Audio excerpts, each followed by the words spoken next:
Good evening, everybody. How y'all doing? This is Agyei DaAfrican, welcoming you into a new year, 2026. It's been a minute. It's been a minute since I did the live stream, and I had a lot of people asking me when I was coming back. And of course, I give my life to the journey. I give my life to our community's children. This is what I do. So I knew I wasn't going to stay away for too long, and I knew I had to hurry on back because I had a lot of spirits and a lot of souls looking out for you, brother. And so we moved on to this new year, and we said that we had crowned this new year the coming of the Ubuntu generation. A lot of meditation, a lot of prayer, a lot of ancestral downloads. And they said, brother, you need to do the whole year under the experience of the coming of the Ubuntu generation. So we know that before we speak, we breathe. Before we teach, we remember. And we know that we're not learning anything new. We are in a process of remembering, a process of accessing the data, the information that is in our DNA, a process of opening up our channels to receive ancestral downloads in our dreams, in our imaginations, in our thoughts, and our experiences. And so we touched on this conversation with the youth on Sunday, the coming of the Ubuntu generation according to how they would understand it. And I said, we're going to take this process because DaAfrican Speaks has never been a show. It's always been a process of remembering. Challenging the information if you want to. The issue is, are you taking the time to remember? And so tonight we're going to talk about what is Afro-Consciousness. What is Afro-Consciousness? And leading you into an understanding of who you were before the world defined you. Who you were before the world defined you. And we get this, it's not what you know. It's what you feel. It's that experience of something that is happening beyond you. It's a level of thinking. Because you can have the information, but the information without awareness. Afro-consciousness is an awareness of your African origin. It's an awareness of your spiritual inheritance. It's an awareness that your mind must be decolonized in order for you to experience any sense of freedom. There has to be decolonization therapy. There has to be a cleansing process when dealing in the space of Afro-consciousness. There's got to be considered processes, deliberate lifestyle changes. And a lot of people say, well, you know what? I'm not from Africa. Why should I be Africa? And that is a part of your decolonization process if you're still saying that. But you can have an authentic experience where you realize that you may be of African blood, but you have a colonized mindset. You may be of African blood with a colonized mindset. Yet you may also have a sense of African consciousness and have never been on the continent. That's that where that phrase comes is, I'm not African because I was born in Africa, but because Africa was born in me. That's a whole different experience.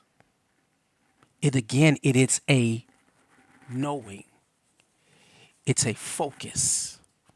It's a paradigm shift. Because there was that moment when they controlled the land, and after colonizing the land, the mind was colonized.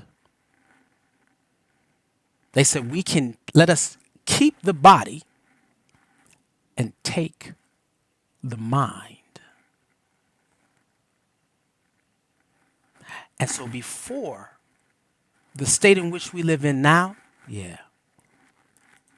we were a people that were completely centered, completely focused, completely in tuned, functioning from that inner memory, functioning from that state of not faith, not a belief,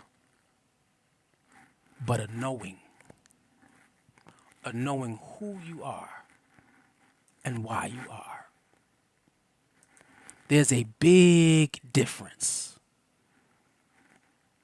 from a colonized mind and an African mind. That colonized mind is going to function from a state of individualism. That colonized mind is going to function from a constricted experience. It's going to focus on matter, meaning everything that is physical, everything that is around, everything that is centered, that immediate. That colonized mind is going to give itself limitations. But that African mindset, that African mind is a communal mindset. That African mind is a mind that deals in spiritual awareness. That African mind knows that everything is in a cycle. Time is not just straight. That African mind knows that we are limitless and we have no boundaries as divine beings. That's that that African mind. And so when we start dealing with the issue of Afro-Consciousness, they said, what is Afro-Consciousness to you today? It's definitely not what you post. According to what's out there now, no. We're seeing less of Afro-Consciousness and more of just people enjoying the life experience, being colonized and not even knowing it. Because it's not about your hair. It's not about the clothes. It's not about what you wear. You can't judge your Afro-Consciousness in that way. When you're looking at or into yourself and you're looking into your being,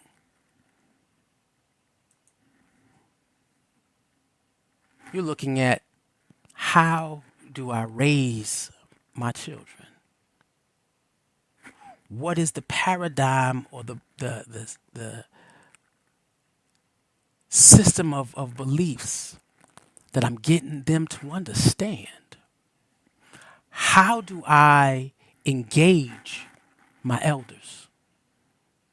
What level of respect and wisdom that I'm receiving from them, and am I getting my cues from the journey that they just took?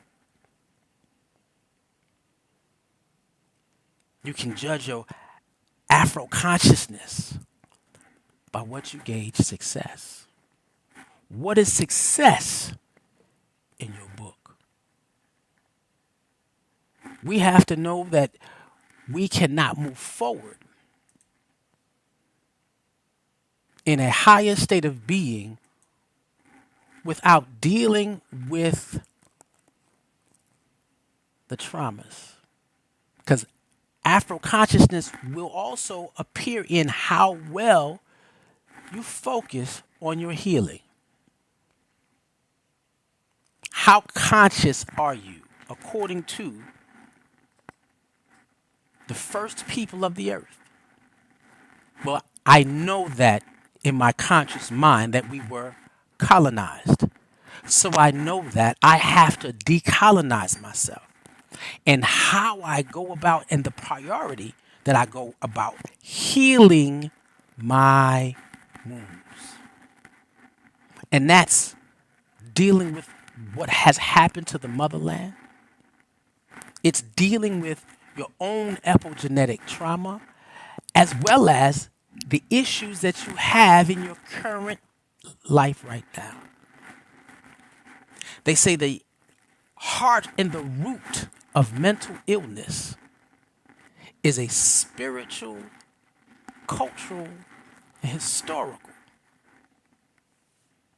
amnesia. You have lost who you are. And in that amnesia, you function from that mental illness, that drain, that drought, that what pulls you down. And that's why it's a process of remembering. You can tell the depth of your Afro-Consciousness by who you see that you are when you are sitting in a room by yourself. When there's nobody there physically but you. And you are contemplating the thoughts of your life. You want to gauge your Afro-Consciousness, the level and the depths of your thinking and your thoughts and your feeling? Sit alone for a minute. How do you see yourself?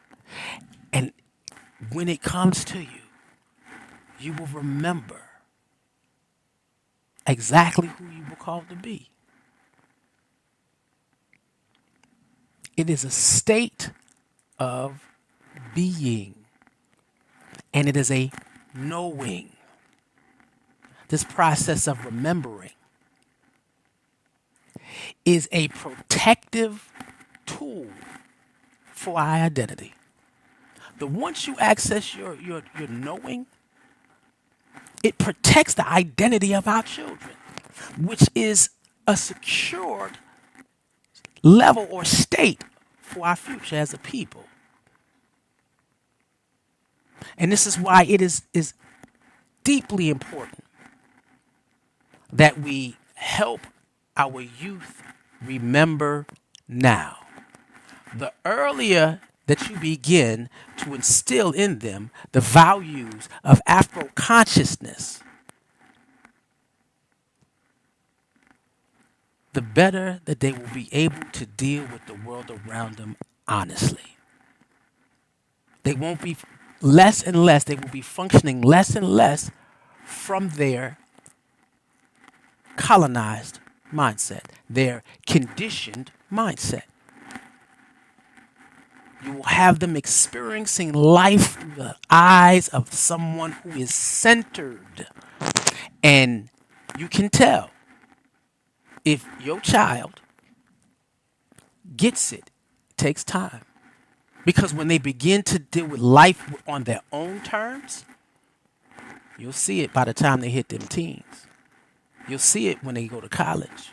You'll be able to see it in their young adult life. How much did you instill in that state of Afro-Consciousness?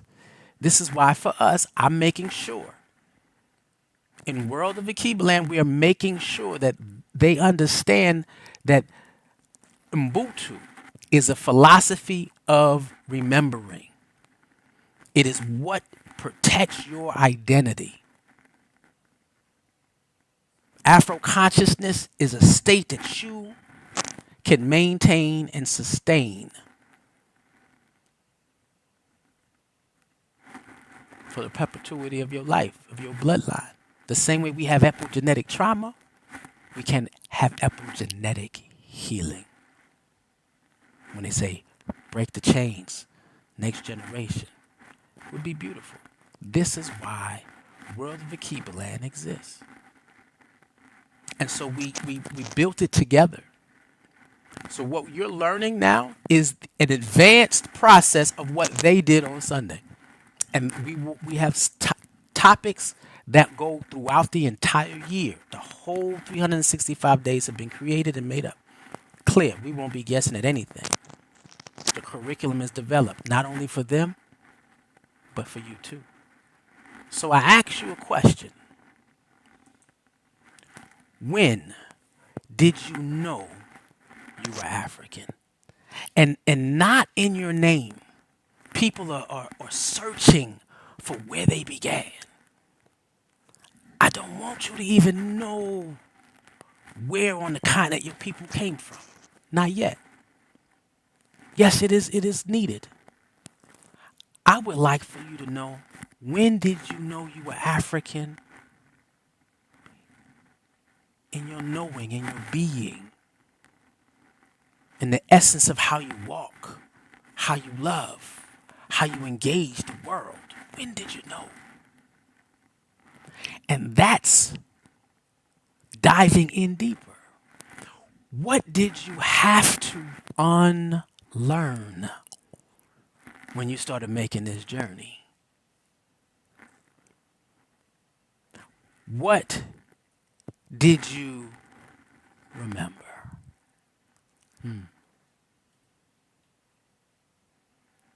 Now, for those who are listening, take the question. Go into the chats and share that information with me. We have a workbook put together for this journey. And so I invite you to the African Speaks Facebook group, Facebook page, where I will put the workbook on there so that you could ask yourself questions and go through the processes of clarity within inside yourself. So it is a call to action, because you cannot have this awareness and do nothing. You can't have this awareness and be part-time, because the world will pull you back. So this is definitely a call to action, a call to respond, a call to build, a call to support. Because information is just information. It does nothing. We have tons of people who will look, study, read, and be knowledgeable, but never functioning from a place of their knowing. If information could heal a people, all the books and information that is out about who we are, we'd already be free. So in this space, in this place, in this time, in this journey, we invite you. We invite you to join the mission. Sundays, find us on World of Agyei. If you're in Atlanta, come down to the West End. PAOCC will open its doors to you. Join the conversation. Comment, like, share. I will comment, be a part of the group, or have discussions. Bring a child out. Bringing a child out on Sundays, if you're in the Atlanta environment, we make sure that our youth are in a process of remembering. Because once a child walks in their knowing, they'll be unshook. So we have Sister Najuma saying, I got to get back to class. She's taking a graduate class. But as far as what she's unlearned, she had to unlearn that I'm supposed to do everything alone. Mbutu, I am because we are. She said, because that thinking is just a state of survival. I am because we are is a state of living, a state of being, a state of evolving. Yes. So again, we invite you out. We ask you to bring your children. We hope to see you in the DaAfrican Speaks group. And let's have these dialogues. Let's create another whole experience where we're having community discussions. And let us take our time to remember who we are. Remember.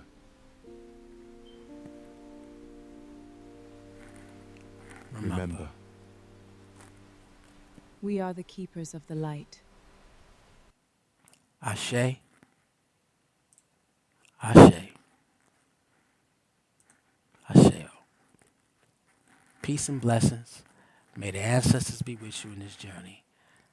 And let us stick together as we go through this process and the multiple levels of remembering.